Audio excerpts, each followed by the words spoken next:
So I'll be explaining you some numericals of torsion. The numericals will be up to the use of the determination of power and the usage of the torsion equation. So first of all, I would like to tell you that the notes from which this PowerPoint is made, in that the Q is represented as the shear stress tau. So in the question it said a hollow circular shaft of 6 meter length, so length is given 6 meter, and inner and outer diameters are given. So it's a hollow shaft, so it should have an inner and outer diameter of 75 millimeter and 100 millimeter. So D1 is 75 and D2 is the small one, so D1 is 100 and D2 is 75. So, and is subjected to a torque of 10 kilonewton per 10 kilonewton meter. So 10 kilonewton meter. So let us convert it into SI units. So it's 10 to the power 6, 10 into 10 to the power 6 Newton per millimeter. Newton millimeter. Newton millimeter.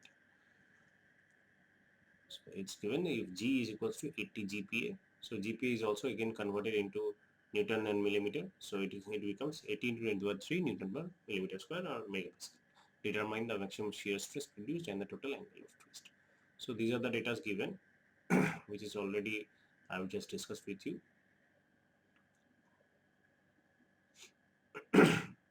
So capital R is equals to 50 and small r is equals to 75 by 2. It's the 75. So we can find out the value of the polar moment of inertia J, that is equals to pi by 32 d1 to the power 4 minus d2 to the power 4. So it becomes 6.711. By putting the values of d1 and d2, we get the value of J as 6.71166 into 10 to the power 6 millimeter to the power 4. So from the torsion equation, we know we need to find out the maximum shear stress. So the torque is given. So we can directly put on the torsional equation. The torsion equation is T by J equals to tau by R or Qs by R, where R is the, for the maximum shear stress, R is the maximum radius, that is at the radius of the outer diameter. So T is given 10 into 10 to the power 6 and J is found out to be 6.71166 into 10 to the power 6 is equals to Qs or tau max divided by 50. From there we get the maximum shear stress to be tau max equals to 74.503 Newton per millimeter square. So again putting on the same torsion equation, that is T by J equals to tau equals to G theta by L. So T by J equals to G theta by L. From here you can easily find out the total angle of twist theta is equals to TL by GJ. So by putting all the values, we find out the value of theta to be in radian, because theta is radian per, theta is given in radians, and we know that theta by L is equals to twist angle per unit length, so in radians. So the theta that you get, it will be in radians, that is equals to, by putting all the values, you get 0.111754 radians. So by we need to convert it into degrees by multiplying into 180 by pi. So the degree answer becomes 6.403. So this is a very simple problem by using the normal the torsion equation, how to find out the parameters, that is the either shear stress or the twist angle or any some other values. If it's given, you need to find out it. So next, proceed to the next problem.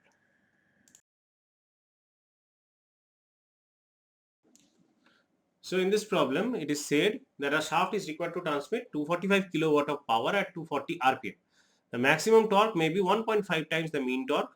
The shear stress in the shaft should not exceed 40 Newton per millimeter square and the twist 1 degree per meter length. Determine the diameter required if the shaft is solid and if the shaft is hollow with external diameter twice the internal diameter. Take the modulus of rigidity to be 80 kilonewton per meter square. So this is the problem that you need to evaluate.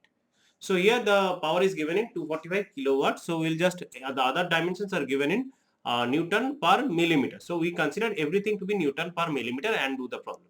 So Newton per kilowatt means into 10 to the power 3 watts. Watt is how much? Newton meter per second. So for millimeter it's 10 to the power 6. So 245 into 10 to the power 6 Newton millimeter per second. The n, that speed is given as 240 rpm. The torque that you find out is the mean torque.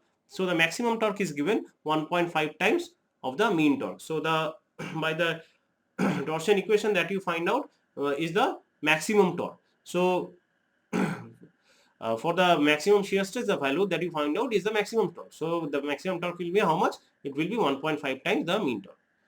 The maximum stress, the permissible stress is given 40. So that means the maximum shear stress should not exceed 40 Newton per millimeter square. The modulus of rigidity G is given 80 kilonewton. So convert into Newton. So 80 Newton over 3 Newton per millimeter square. The theta is given 1 degree, that is 1 into pi by 180 equals to pi by 180 radian. L is given 1 meter, that is 1000 millimeter. So by using the power equation, that is 2 pi nt by 60, we will evaluate the power. We will evaluate the mean torque. So from here we find out the mean torque by cross multiplication. It's 9.74824 into 10 to the 6 Newton millimeter. So the what will be the maximum torque? The maximum torque is nothing but 1.5 into the mean torque. So what 1.5 into mean torque is equals to 14.62236 into 10 to the 6 Newton millimeter. So first consideration is the solid shaft. Now we will find out the solid shaft in two ways. One will consider, the first we will consider the maximum shear stress for the permissible maximum shear stress, that is 40, and the other case it is given the theta to be 1 degree.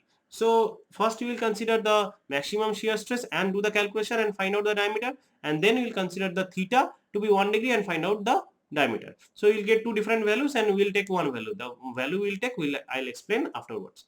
So from the consideration of the maximum shear stress, we find that T max by J, that is T max by J equals to Qs or tau max by capital R. Capital R is nothing but the d by 2.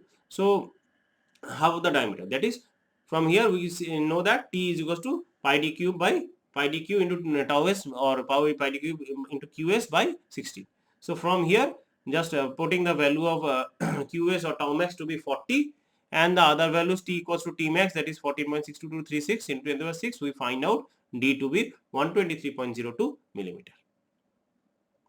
So we will be proceeding into the next part of the sum, where for the solid shaft we will calculate the diameter by considering the degree, that is 1 degree per meter length,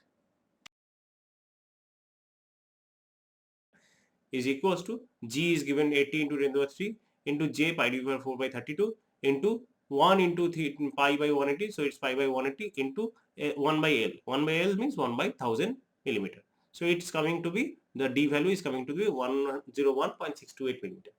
So we'll use a minimum of 123.02 millimeter as diameter.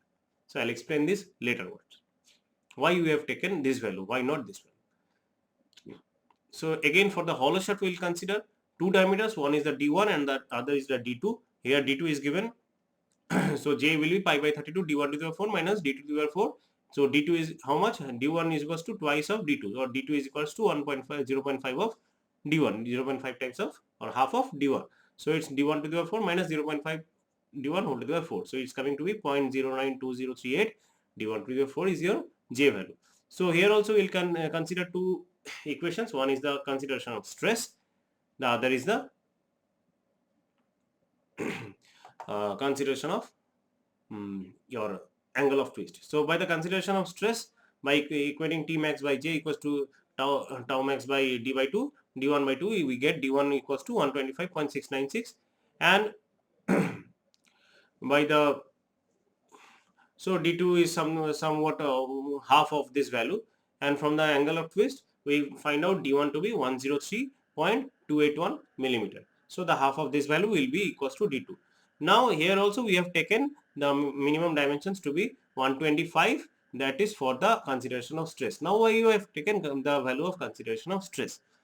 This is because if we take this value, and if we find out the D to be this one, then if we back calculate this one and find out the maximum shear stress by applying the torsion equation, say suppose you have found out this the value of D1 from the consideration of angle of twist to be 103.281.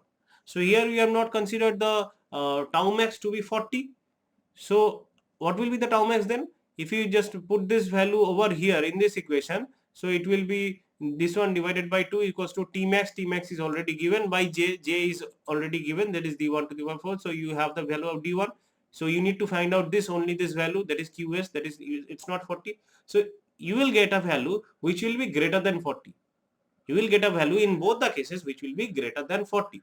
But we know that the maximum allowable shear stress is how much? 40. So if the value of shear stress, if you take the angle of twist into consideration and determine the value of shear stress, it will be crossing the maximum limit. Thereby it will occur the failure of the shaft. So you will not take this value, rather we will take the value of the maximum shear stress, permissible shear stress, and that value, the value you find out, the diameter value that we found out by considering the maximum shear stress is the answer.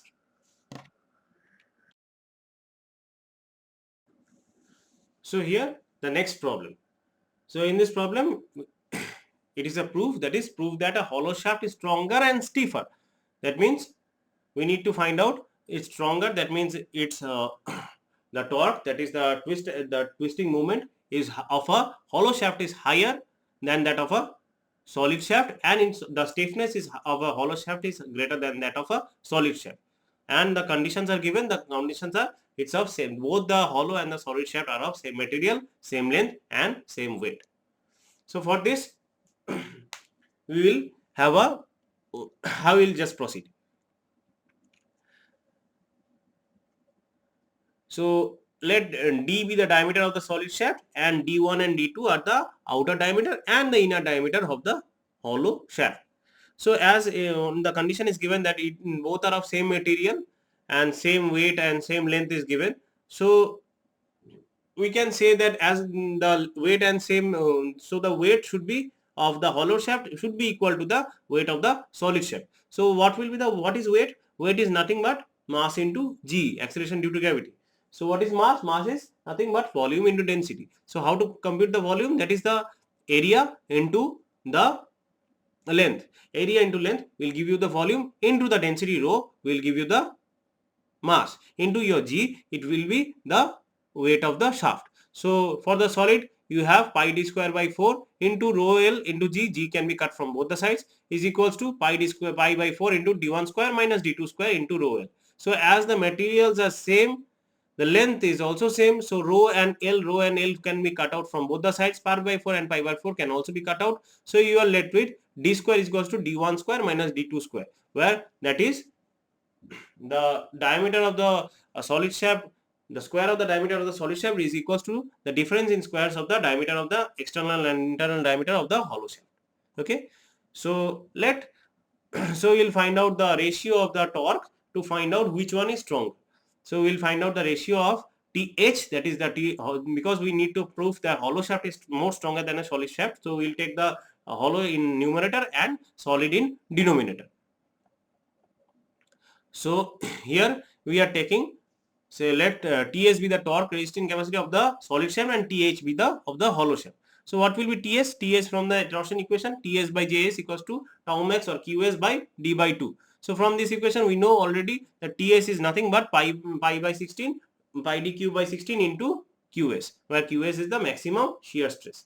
So for the hollow shaft we also know that TH is equals to pi by 32 D1 to the power 4 minus D2 to the power 4 into QS into pi by 16 into 2 by D1. So it's pi by 16 D1 to the power 4 minus D2 to the power 4 divided by the D1, that is the outer diameter, into QS. So TH by TS can be written as D1 to the power 4 minus D2 to the power 4 divided by D cube into D1. So now what is D cube? D cube can be written as D square into D. So D square into D into D1. So what is D square? D square can be written as D1 square minus D2 square. So D1 square minus D2 square into D1. So into D. So now what is D can be written? D can be written as root over D1 square minus D2 square. So it is root over D1 square minus D2 square into D1 square minus D2 square into D. So root over D1 square minus D2 square into D1 square minus D2 square as a whole is equals to how much? D1 square minus D2 square 3 by 2 into D1. Just simplify this D cube here. So it will D cube is equals to D square into D. So D square you write this value, and D for you write this one to the power 1 by 2. So just 1 plus 1 by 2, it's 3 by 2. So D square minus D1 square minus D2 square whole to the power 3 by 2 into D1 And in the above, just put the a square minus b square formula, where a is equals to d1 square and b is equals to d2 square. So it's d1 square minus d2 square into d1 square plus d2 square. So here this, what you can write? So this and this, these are same quantity, so just divide this one. So what you can say, this is what you have said, this is d1 square minus d2 square into root over of d1 square minus d2 square. So d1 square d2 square, from both the sides it will get cancelled, so you are left in the numerator by d1 square plus d2 square, and in the denominator d1 into root over d1 square minus d2 square. So here also you will just you can just put this from here you can take d1 to be common, d1 square to be common, so it is d1 minus d1 square d2 square by d2 by d1 whole square, and d2 square from the root it comes outside the root, that is d1, so d1 into d1 it becomes d1 square. This d1 square can again be divided in the numerator, so you are left with 1 plus d2 by d1 whole square divided by root over 1 minus d2 by d1 whole square. So this is some value which is obviously greater than 1, that is 1 plus some value.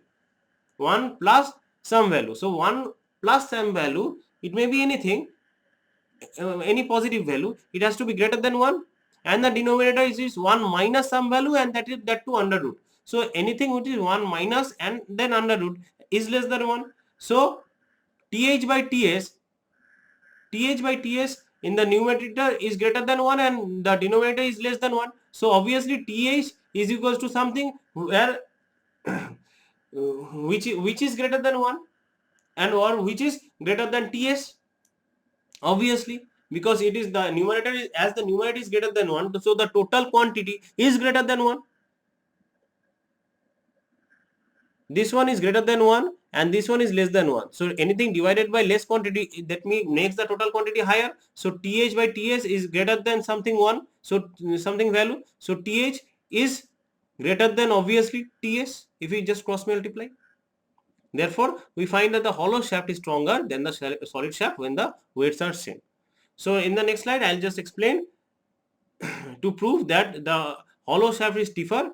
So stiffness, what is stiffness? Stiffness may be defined as the torque required to produce in rotation, unit rotation per unit length. So we have already seen theta by L. Theta by L is stiffness. So theta per unit length. So unit rotation, that is theta by 1 degree, length by 1 degree. That is theta equals to 1 degree by length of the 1 degree is equals to your K.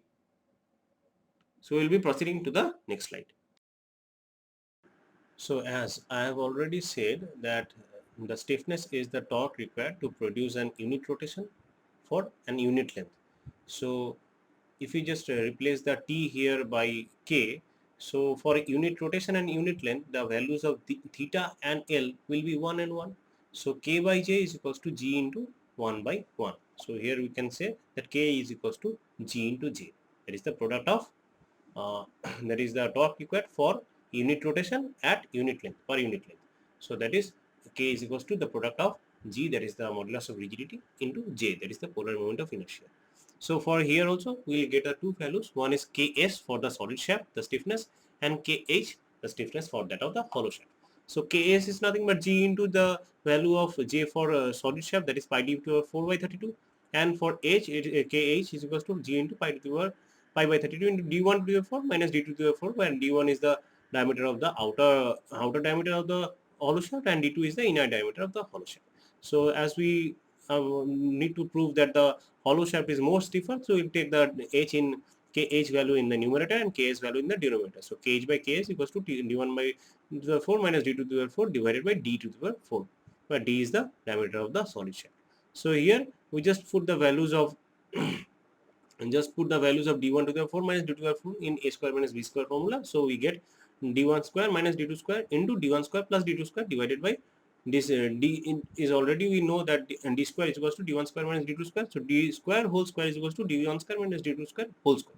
So here this value and this value just gets cancelled. So you are left with the numerator to be d1 square plus d2 square divided by d1 square minus d2 square. So obviously this is an additive value and this is a subtractive value. So obviously the numerator by denominator is greater than 1. So as the numerator and denominator, this total ratio is greater than 1. So Kh is obviously greater than Ks. Therefore we can say that the hollow shaft is stiffer than the solid shaft.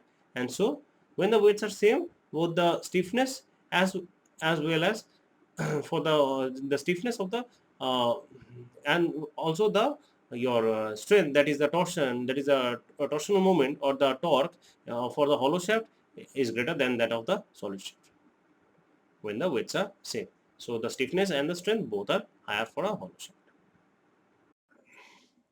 So this is the last example that I'll be explaining.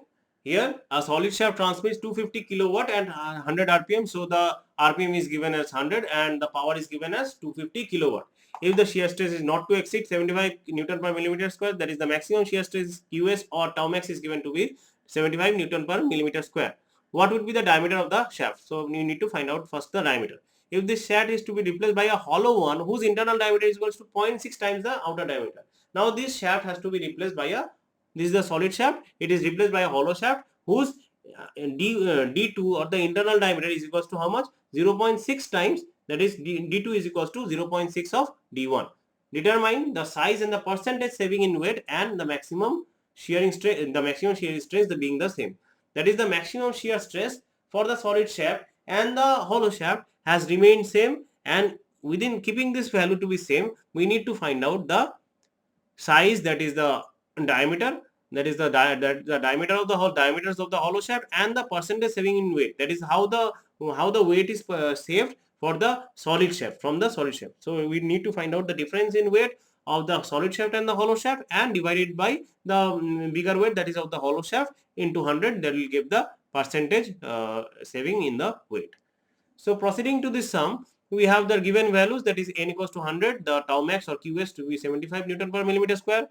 The power is 250 kilowatt. So again 250 into 10 to the 6 Newton millimeter per second, already explained. So every value to be kept in millimeter. So from the relation of power, we know we can find out the torque. The shear stress is given. So we will find out the mean torque. So what is the mean torque? Mean torque is nothing but 2 pi into 100 into T by 60, here 250 into 10 to the 6. So we get the torque to be 23.8732 into 10 to the 6 Newton millimeter. So from the torsion formula, we know T by J equals to tau max by R or QS by R. So here the QS equals to the maximum shear stress and R is the maximum radius, that is the maximum diameter at the circumferential level. So we have the value of T. We know that J is equals to pi d over 4 by 32. So from this you can easily find out the that is and R equals to D by 2. We know the value of shear stress to be given, the maximum shear stress is given as 75. So putting all these values, that is T equals to pi d cube by 16 into QS. So putting all these value, we find out that D, the diameter of the shaft, the first answer to be how much? 117.473 millimeter. So in the next slide, we will proceed to the next step.